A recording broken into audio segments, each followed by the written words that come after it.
So I've talked with so many people and have had so many clients that are scaling and scaling and scaling, and then eventually they hit a plateau.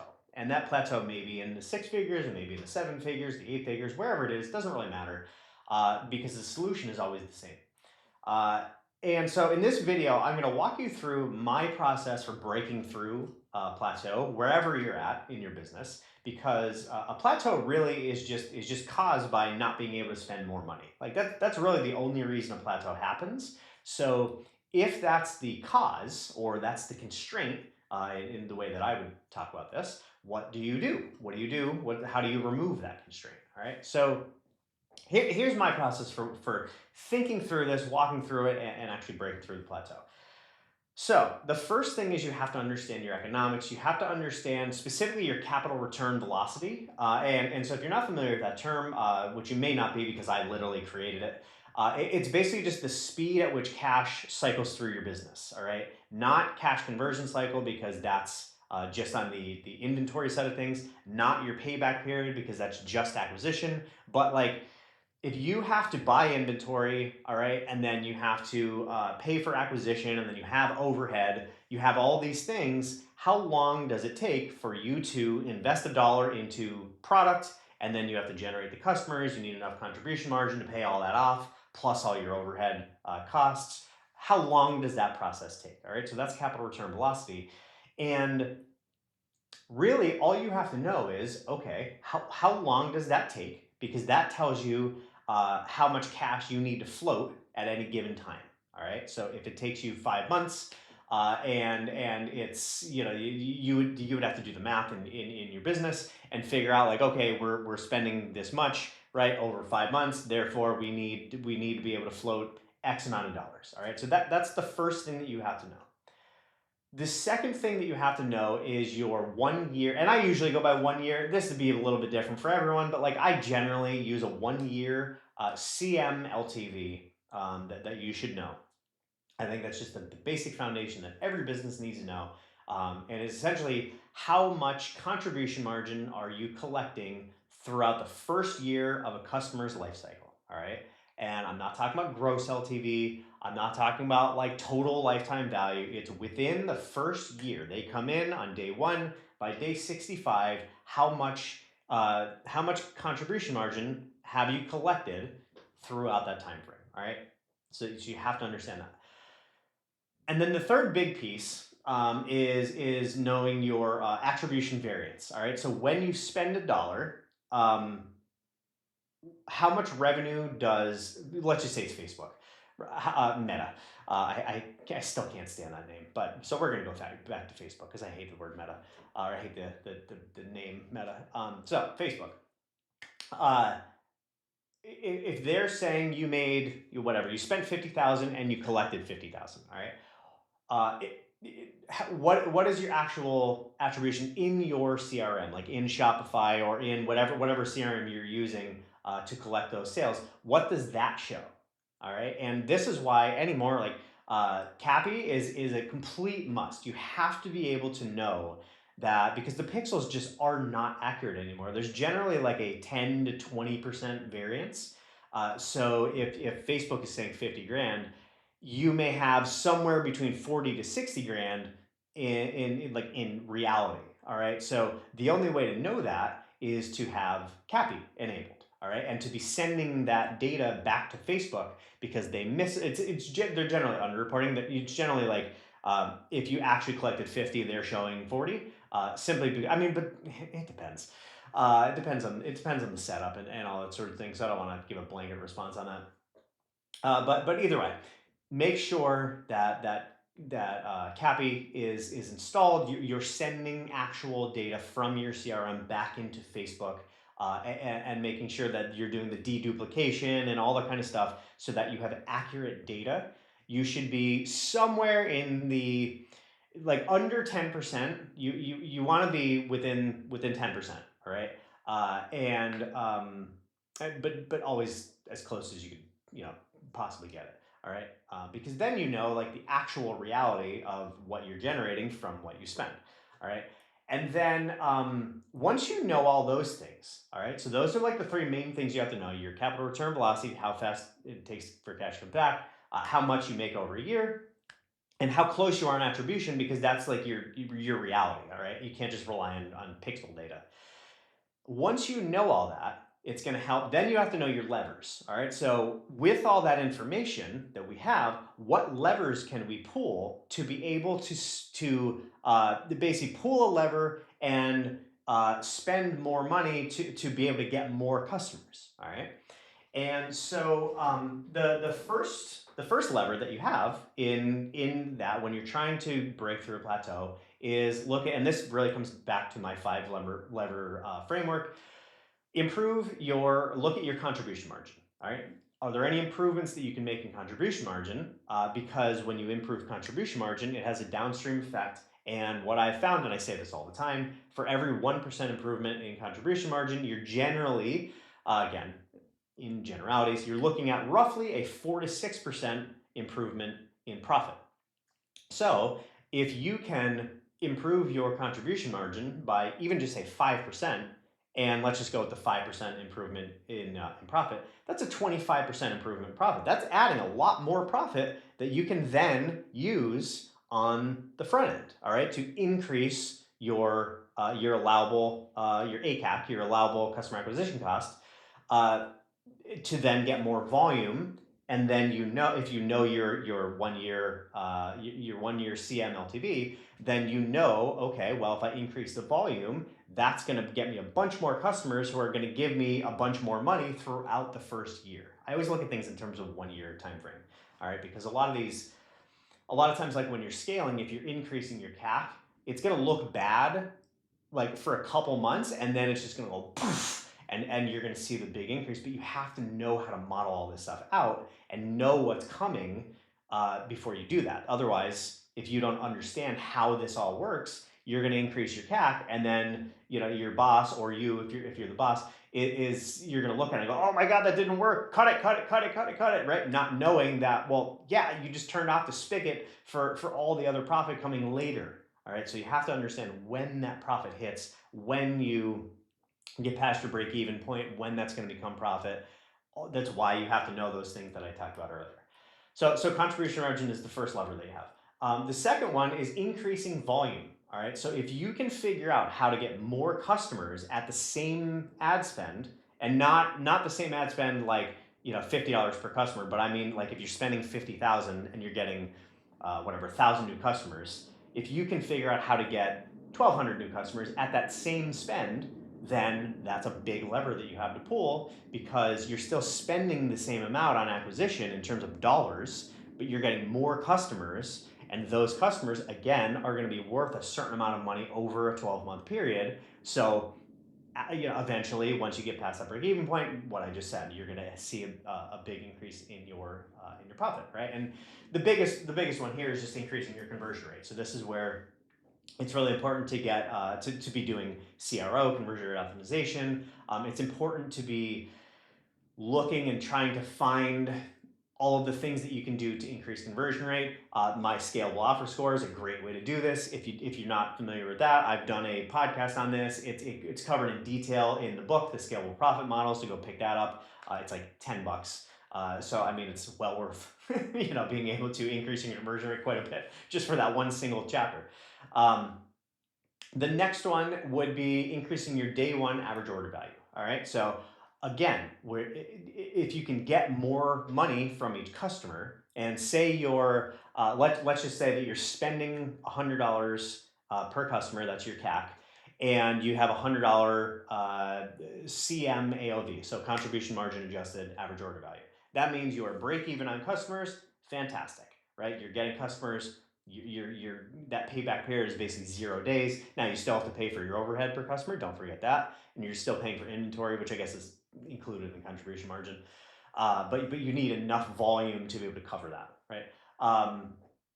If you increase your AOV, you can then use it in one of two ways. You can either keep that AOV, same amount of customers, same spend, all that, and your profit's going to go up. Or if, let's just say you increase your AOV by $20, so now you have a $120 CM AOV and you're still spending 100, well, now you can increase your allowable customer acquisition cost by 20 bucks, still break even. But now with that 20% bump, you might get, you might get 20%, 50%, 100% more customers from that bump. All right. From increasing how much you can afford to spend on a customer. And that's going to be different, by the way.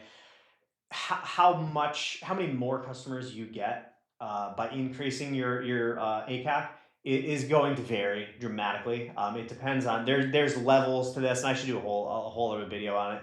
But there's levels. It has to do with market awareness. Like if you are able to basically you can like jump up levels. Like I had one client that we increased it by 30%, and they got 30 times the amount of customers. Okay, so 30% increase in CAC, 30 times, so like whatever that is, 3,000%, whatever, number of customers. All right, and so it just depends. That's obviously not a normal case. I want to be very clear about that. That is not a normal case. And it didn't last forever. I think that lasted like a month or so, and then it started going down. I think it equalized maybe in the 150 to 200 range, if I remember right. This is a couple years ago. But even still, I mean, it started 15 sales a day. So even if it was 150, it still went up 10 times by increasing their CAC by 30%. And the reason they were able to increase their CAC, by the way, is because I helped them increase their day one average order value by changing their upsells. Uh, so that's that. The next one is tracking your spillover effect. All right. So this one is really important. A lot of people miss this. So when you're doing top of funnel advertising, when you're on Facebook or Google or whatever, and you're getting a lot of eyeballs, you're going to get a spillover effect or a halo effect, some people call it, where if you're spending more, you're going to get more customers on on that platform, but you're also going to see like a rising tide raises all ships. It's that concept, right? So if you're spending more over here, you're going to get a certain amount of people that see the ad and then Google you, and so they're landing on your website, or you're going to see an increase in brand searches. You may get more calls into your call center. You're going to get more Amazon sales. You're going to get more people into a retargeting pool that then you can sell at a much lower CAC. Uh, and that's why it's important to look at both blended, like everything that you're doing on the traffic side, like whether ROAS or whatever you're looking at, blended, but also like per campaign. So it's important to look at everything both together as a holistic unit, but also separately.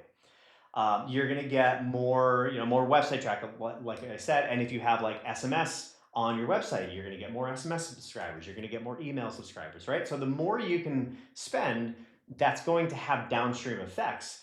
And if you have this set up correctly, you should be getting like roughly 20% or so that go in spillover effect. All right. So if you add $1 million in new customers, you should add 20 or 200,000 in like if the million is from your traffic channel, the main source that you're actually spending on, you should see roughly in the range of like 15-20% that are coming in other channels as well. All right. And of course, again, this all varies. Everything I said, like it's not, they're just kind of generalities.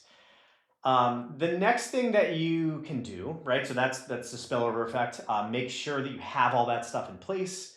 If you don't have that, that's a fantastic way to be able to break through your plateau, because when you have all those things, all right, you can either afford you can afford a higher CAC because you're getting more money from the same ad spend. All right, and that doesn't have to be from customers in that funnel that you're sending them to. You have to look at everything holistically. The next one is just simply accepting a longer payback period.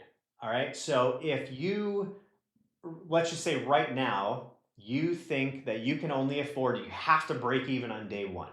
All right.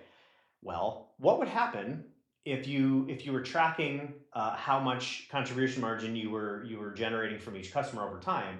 And let's just say that you knew, we'll go back to the 100 and 100 example.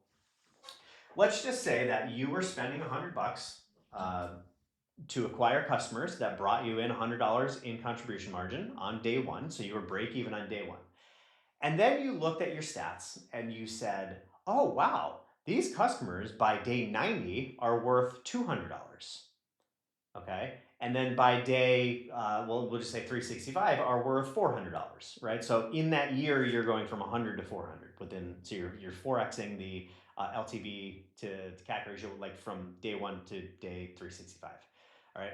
Uh, well, what if you then looked at that and you said, wow, if we know that within 90 days we're adding an extra $100 in contribution margin per customer.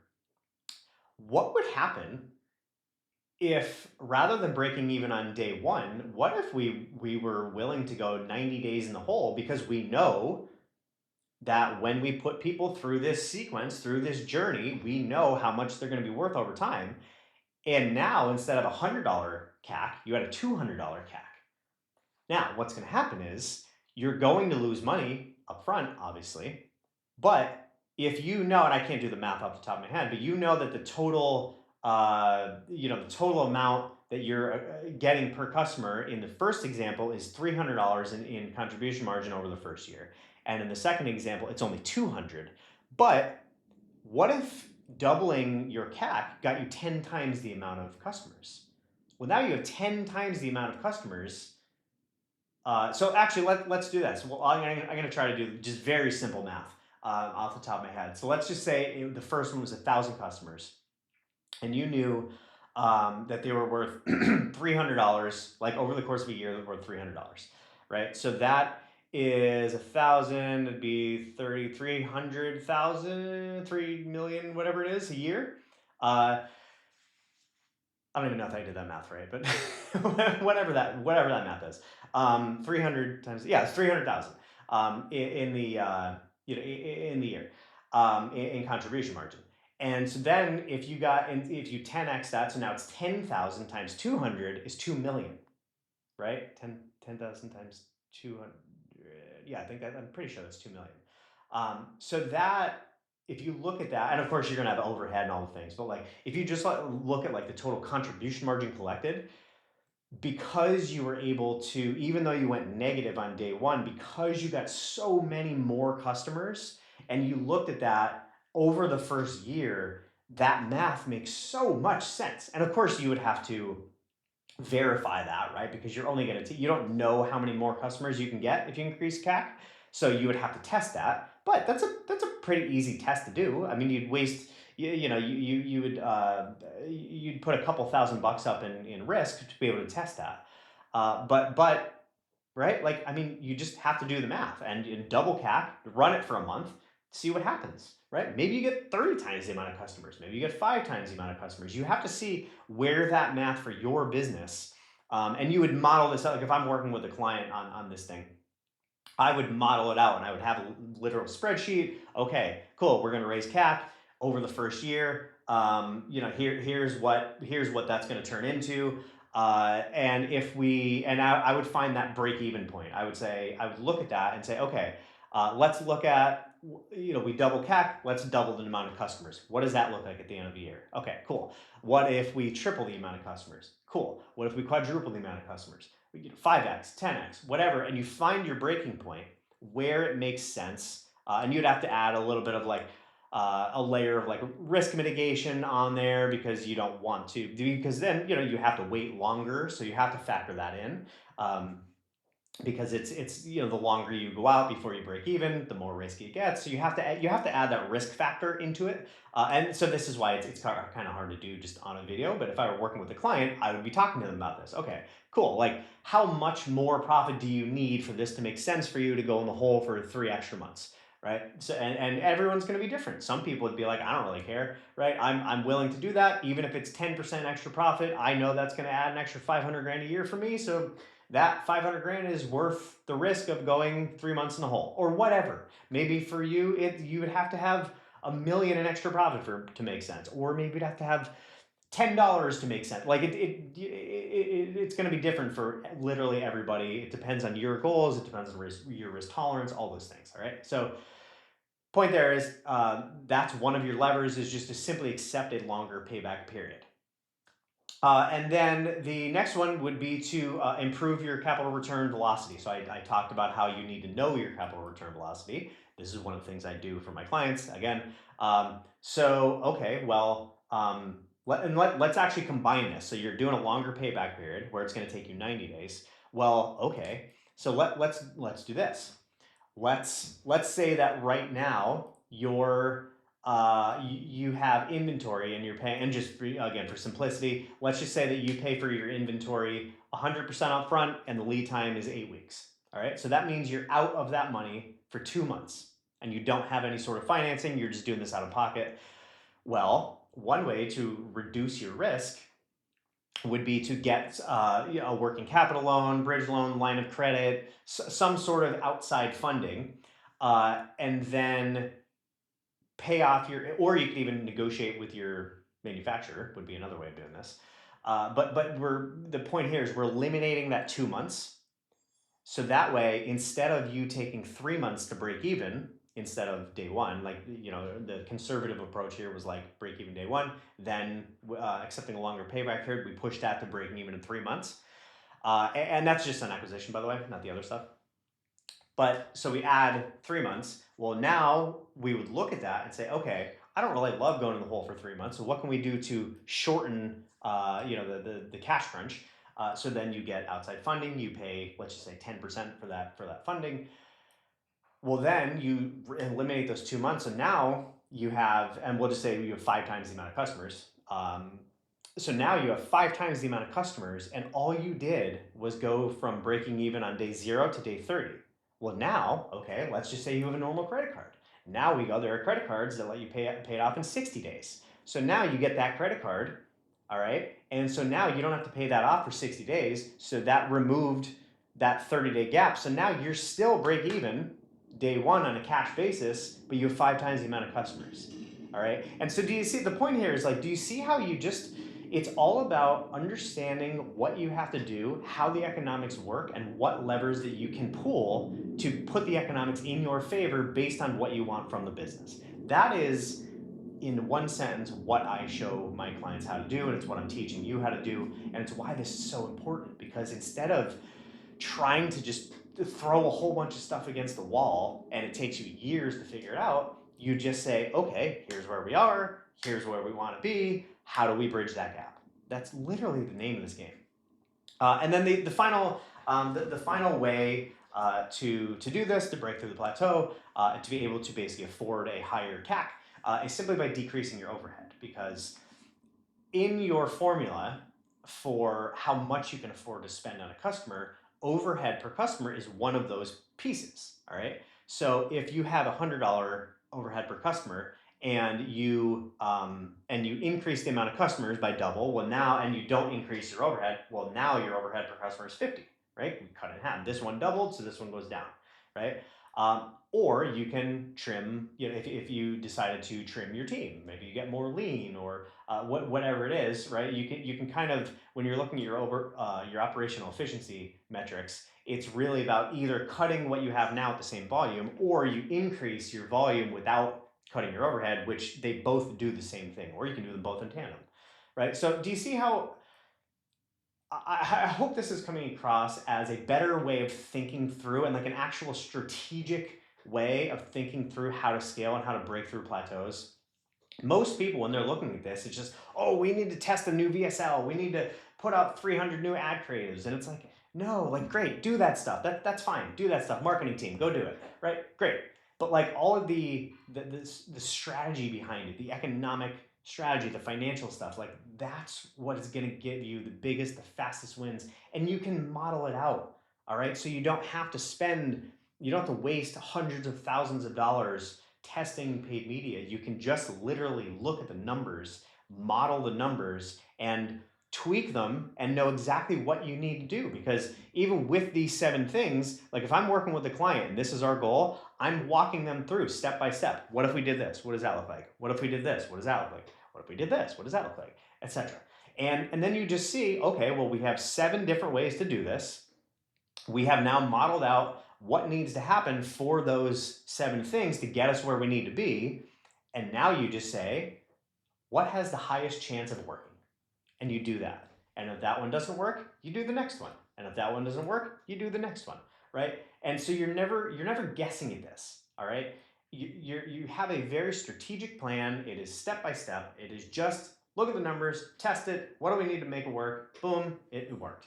All right. And so that is my approach to scaling a business when you hit a plateau, whether you're in the six figures, the seven figures, eight figures, nine figures, wherever you are, it's all the same. It's all the same thing. This is why when people are like, oh yeah, you need like a specialty in any certain area. Like I mainly specialize in D2C and e-com stuff, but I mean, I work all the time in service businesses, in information products, high ticket, coaching, like all sorts of stuff, because it's just math. And you have the same principles apply regardless of what type of business you are, regardless of your business size, whether you're six figures or 10 figures. It is all the same thing because business is math. All right. And it works the same way regardless of what business you're in. The only things that change are the strategies and the tactics. And that's where, like, this is all I talk about this all the time. Now, there's like the three levels to business. There's the economics underneath, which drive the strategies, which drive the tactics. All right.